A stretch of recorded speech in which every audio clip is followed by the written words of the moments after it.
Welcome along to Obsession Engineering.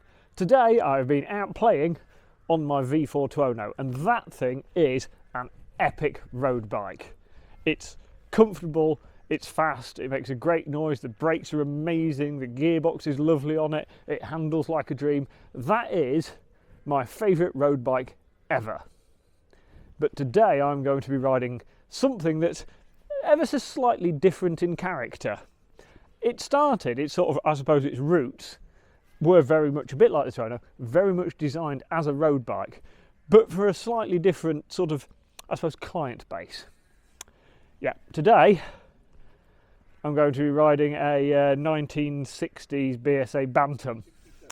1967, mere 50 years difference between the Tono, and I am told the riding dynamic might be slightly different. But if I think that's funny, the Enfield at the end could be really hilarious. Right, let's see what this is all about. Right, so to go full geeky on the BSA Bantam, this is a D134 from 1967. It has, of course, had a quite extensive restoration, and it is running a 185 bore kit on it, and some light porting work, and it's running on proper oil and bits like that. So it is as good as a 1960s BSA Bantam gets.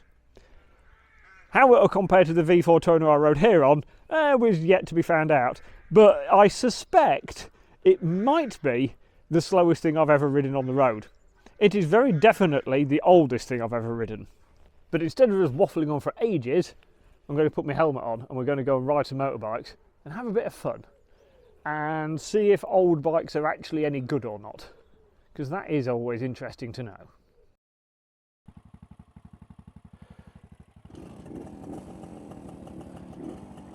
Right, success. I've won some man points back because I was actually capable of starting a motorcycle. Cameras are running, right.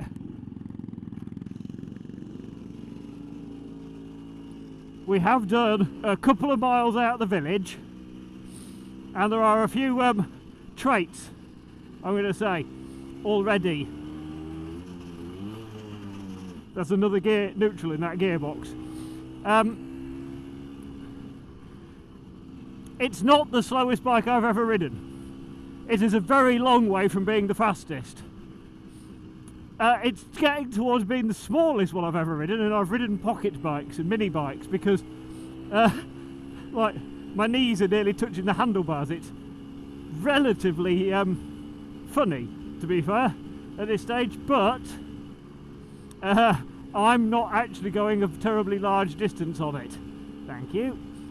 Paul, on the other hand, is going to be going a very large distance on it because... Oh, Paul's indicating. Oh, no, car. I'm going to be honest, having the gears and brakes on the wrong side of your feet is confusing me slightly. So, in the middle of summer, Paul, who is in front of me on the Enfield, Paul is going to be riding all of the way around Scotland and most of England on the Bantam. Setting off easy if you pedal with your feet. I should have used first gear for longer. Right, Paul is going to be riding the Bantam most of the way around Scotland and England in the middle of summer. Oh God, we've got a corner coming up, that means I've got to slow down. Right, back brake. There is no feel to the back brake because it's a drum, it just sort of nearly locks up, and the front brake basically doesn't do anything. Right, fraught with excitement, this classic motorcycling thing. Paul, I mean, I've lost my train of thought already. Paul did say I could thrash it though. 50. Right. Oh, now there's another corner coming up. Right, I've checked my mirrors, I can't see anything, it's vibrating that much. Right. Gear early. Oh no, it turns out that corner's not as tight as the side would make you think. Right. Where were we? I'm off on one. 50, 52, 50, maybe 55. Nope, that's top gear already. Right, as we approach 60 miles an hour, there's quite a lot of vibration through my testes. If I'm honest, I'm not completely against that. I don't know whether I want to do like 3,000 miles on it, but Paul is going to be doing several thousand miles on this in summer, because Paul has cancer and it is treatable but not curable. I'm going to slow down a little bit for this bit because I'm not sure what the handling prowess is, but I'm going to say limited. Right, so Paul has cancer, and although treatable, so it slows it down, it is not curable. So Paul is going to be riding the mighty Bantam to raise money for Cancer Research UK, which is an excellent cause, and it's the research that they've been doing in the last few years that has basically kept Paul alive to this stage. When he found out that his cancer had spread to things you don't want cancer to spread to, it was already too late to get rid of it. So they're now treating. So without the work that Cancer Research UK do, Paul would probably already not be here, but he is here, and today he's riding around on his Enfield, which he really likes. I'm going to ride that in a bit and see if I like it. The vibration keeps moving the camera mount for the 360, so that's a feature. Normally it's the incredible speed of the bikes I'm riding that does that. Not today. I am happy at 60 miles an hour. I mean, actually, if I'm honest, relatively happy under that, but you know, you can't be a former TT racer and admit defeat. Right, other comments on the bike. I'm going to call it nimble, because I think calling it nimble is kind to it. Fidgety and nervous would be other ways of describing it, because oh yeah, it's just, it doesn't instill confidence that it's going to track a line perfectly through the middle of a corner. You can get it steered, and I've already had to do an emergency manoeuvre around a dog today, but I wouldn't call it precision steering. It's going in a direction, but if you're lucky, you've got control of where that direction is. I mean, the steering is better than the brakes, which are frankly terrible, so it is a good job that going fast isn't really much of an option. So I'm just trying to get back to 60. This throttle's really long. What is this? It's this is just, I mean, it's quite amusing. Yeah. Move the camera again. I mean, I've got that clamp done up as much as I can, but the chrome handlebars are quite narrow, so the clamp doesn't do up as well as it would on anything modern. Oh right, apparently we're going down there.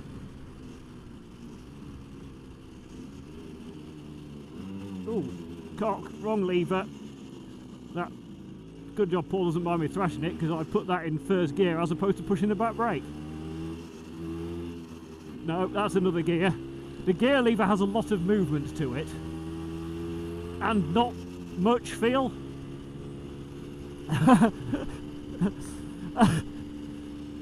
I mean, so far I've probably done about 6 miles on it, and I mean, I could quite easily pick fault with all of it, but I am going to put it out there, I am at least smiling, because it is amusing.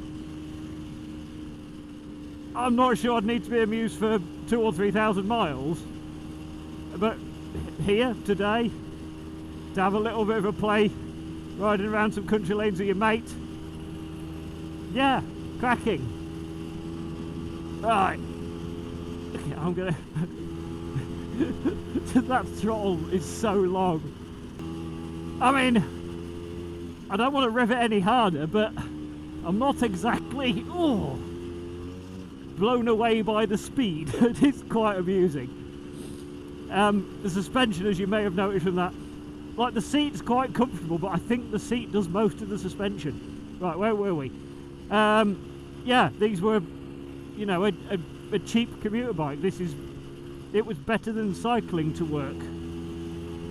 Right, we've got a relatively steep hill now, so let's see how it gets up here. Noisily, I'm going to call it. Oh, right.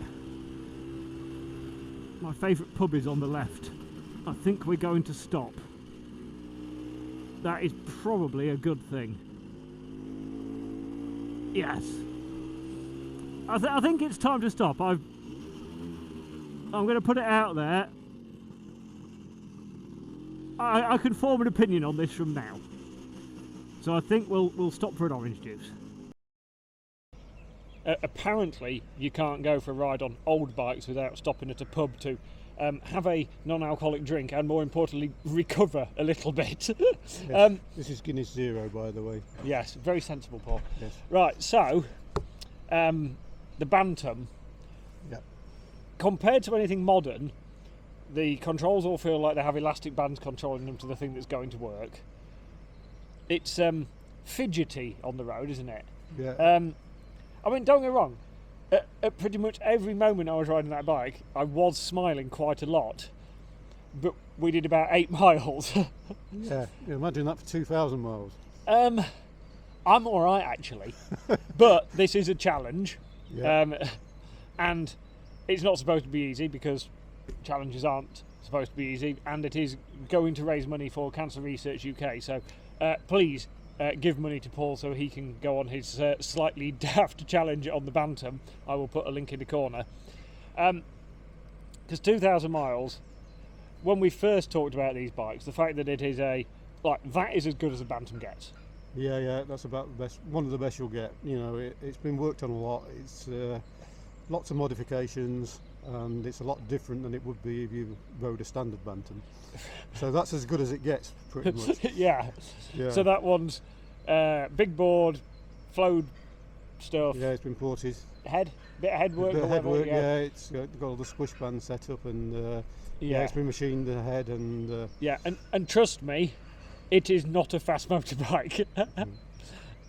The vibration you kind of get used to after a few miles, and the more you thrash it, like, it sort of settles it down, or you're just distracted because there's other things to worry about.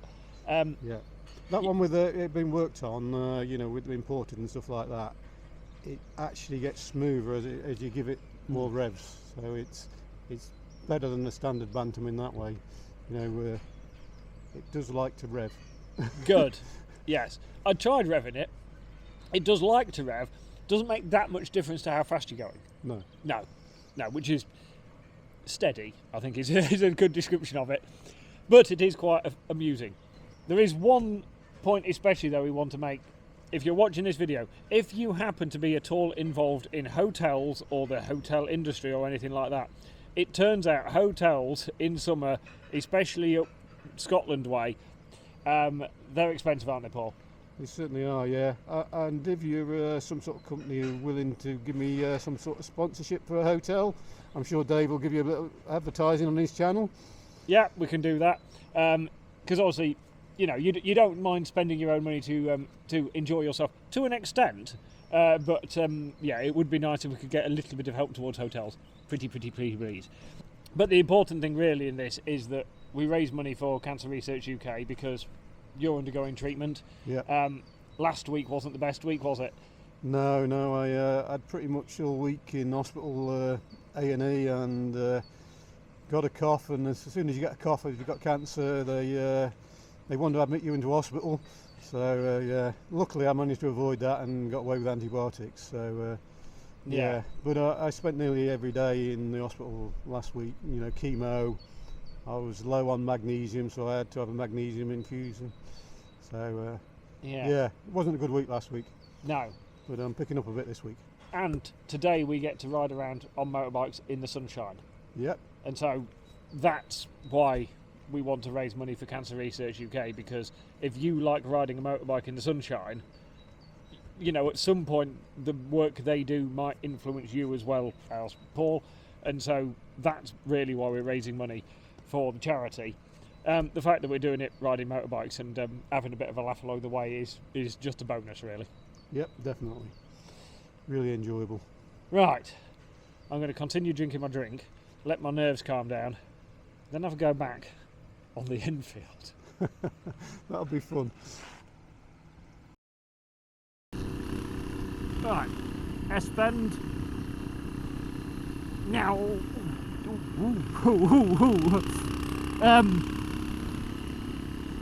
sort of fidgets in the corners a little bit, like the fork sort of bounce in the corner. This is not race-proven handling. I nearly. Ooh. Yes, this whole braking and using gears on the wrong foot and stuff is odd.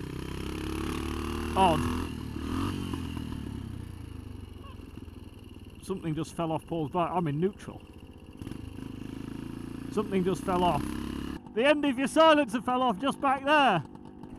Hey, there we go, look. Right, I found a piece of BSA bantam, basically in the hedge bottom. Not sure what I'm meant to do with it now though. Right, I'm going to pull over, put it in my bag. So I will admit, they might not be quite as easy to ride as my V4 Trono. But actually, for putting a smile on your face and enjoying an afternoon playing around on bikes, they are quite good fun. I mean, the Enfield actually fits me, which is a good start, and the engine characteristics is a bit more modern. But both of them, by the time you finish, you had a slightly silly grin on your face. So I can see the appeal of old bikes. I'm not planning to get one. I just, you know, might come and borrow them again one day because they are quite good fun. I don't want to do a couple of 1,000 miles on one though, which is what Paul is going to be doing soon for his charity fundraising challenge in aid of Cancer Research UK. So I hope you've enjoyed the video. I hope even more that you've given money to Paul's cause. There is a link in the corner. And thank you for watching. We'll join you again soon for some more motorbike fun.